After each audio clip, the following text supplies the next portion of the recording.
Trade between Ireland and Britain, now that's a complete misnomer because free trade means they were completely raped. Because in 1850 that's when you had the potato famines, and Ireland lost a lot of people through that. That's pretty much the time they all moved to America to try and found a new life for themselves, because England started doing very naughty things to them. It was taxed. They kept a separate exchequer, which was responsible for 2/17 of the general expense of the company, the United Kingdom. Had its own court justice of civil service.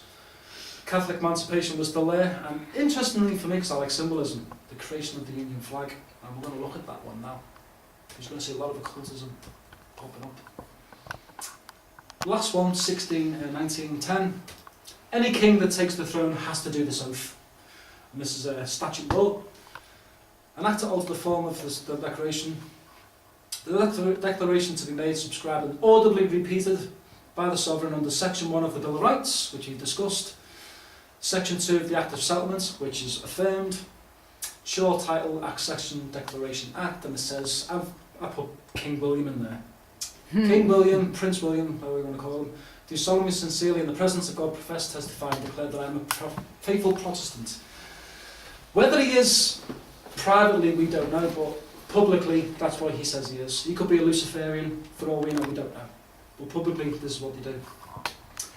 And it says, to the throne of my realm, so again it's a geographical area, it's not really the kingdom, it's just an area.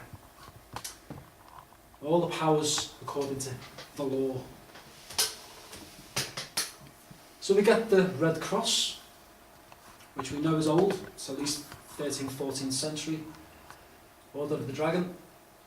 When they were unified, I actually suggest that that's when you got your interlocking of state and church religion. Everything to do with Egypt is always to do with unifying north and south. That's how you gradually get empires built, by dividing people and then unifying them both. So for me, it's a big, strong symbol. The kingdom was nearly unified because they amalgamated Scotland, Wales, Ireland, not Southern Ireland, Northern Ireland, but it's close. Wise men. Wise, Wales, Ireland, Scotland, England, the four corners. Just something my brother and I posed about once when you hear about wise men. It's an amalgamation of the unification of the entire kingdom, which it isn't. All it is now is the United Kingdom Corporation, which is a company. I know a bit about genetics. The way I see it is the Queen is the X. The founding square, which is the base of the system, you'll see if you add the lines, you'll see there's two double crosses, two double squares. And the double square symbolises combined laws of royal rule with the royal word, which is commands, unity and unification. See the double square there. The dominance with the X and Y female chromosomes is when eye colour, hair colour, basically the female is the dominant. So I'm just looking at it from this point of view where there's an X marks the spot. She gives you combined rule with the state and the religious church. Again, occultism, she's got 6 diamonds on her tiara. Anyone who knows occultism knows it's 33. And you've got 8 points, 8-pointed star, which again is, if you like, secret societies. It's a symbol of Venus and the goddess. So you've got 2 systems merging together with a double symbol of double crossing and double squares. Again, I'll just throw that out there for you. It's just a different interpretation. Who went to watch England versus Germany in the World Cup? Who won? Obviously England got knocked out, didn't they? Well, why did they get knocked out? What flag did they all have showing? It was the Germanic Red Cross, wasn't it? Yeah. The St. George Cross. So think about it from this point of view. The entire stadium was supporting Germany. Symbolically, the power they generated in that stadium was purely Germanic power. No wonder England got trounced, 4-1, 5-1, whatever it was. But it was St. George, born in Cappadocia, 280 AD in Turkey. From his physical description, he was of Daryan origin, which means he was a Persian. Diocletian's second in command was conqueror of Persia and an avid supporter of the pagan religion. I don't like pagan. Pagan just means un-Romanised. It's the best definition I've got. Yeah, Well, Aboriginal. Country person. Country person. Yeah. Someone who's natural Yeah. to the land, or not being conquered by Rome is a better analogy. Diocletian, by the way, horrible man, brutal. When Rome made Christianity and people who followed Christianity illegal by an edict, some of the tortures they done was terrifying. I mean, they were burning people alive, putting them on spits, torturing them, burning them. Awful man. An edict, as it says there, was issued by all Christian churches would be destroyed and the scriptures be burnt. Anyone admitting to be a Christian would lose his right as a city dweller. So you couldn't literally live in a city. You'd be killed. Welcome. Hi. So just to give you an idea of where St George, I mean this goes back to 280 AD now, so we've gone back 1400 years, or 1600 years nearly. Just to give you an idea of what the Red Cross means. The cross, seems we're all dealing with red crosses. The cross has been a sacred symbol from the earliest antiquity. It's found on all the enduring monuments of the world in Egypt, Assyria, which is post-Akkadian, post-Sumerian, post-Babylon. The X cross was the sign of the creative wisdom or logos, which is the word.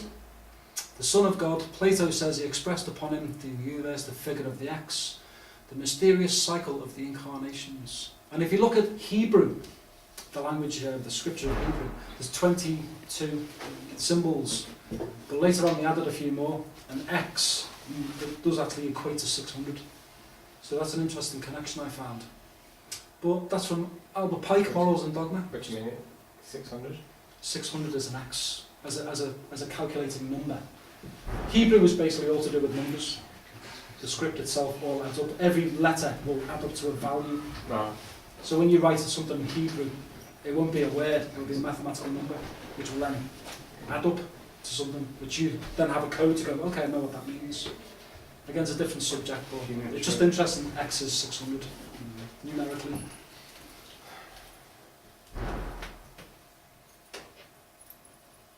Some examples of, again, you'll see the cross is always to do with military orders. It's never to do with peaceful stuff, ever, period. Like the Red Cross or the Red Crescent Society.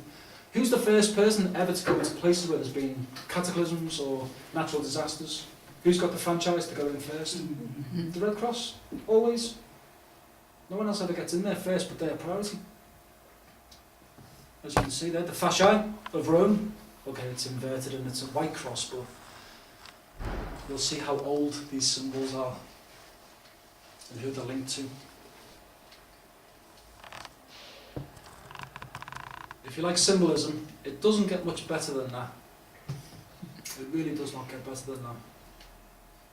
As I call it, the Egyptian House of Power, where she believes King Elizabeth Regina on her sun throne, which you can see there, the 33 on top, with the triangles, with the mandala in the middle, black and white of opposites, Maltese cross, which is the Knights of Malta, on top of the imperial crown and the black and white. Look at the kid there, just look at his face and say, what are you doing? What are you doing? Why are you bowing to her? But that's just brilliant. I mean, you've got the two pillars of Jachin and Bowers as well, the cherubims on top. Brilliant. It's just, I love that picture. It's fantastic. And if you want to have a break, we're going to get to it in a minute, but we're going to just rush through this really quickly. Monarchical law, how it works, how it functions. This is from a website. I'm just going to bring you down here, things that I've mentioned. Elizabeth II was crowned in Westminster Abbey, very important place. Everything links to that. There's no strict legal or formal definition for who or isn't a member of the royal family, but those carrying his title, which is a letters patent invention, His Majesty, Her Majesty, Her Royal Highness, again, they're all fictional titles. They're not real. They're just what they believe is important. The title to the crown derives partly from statute and partly from common law, the rules of descent, which we've discussed with Protestant succession and the oath in 1700.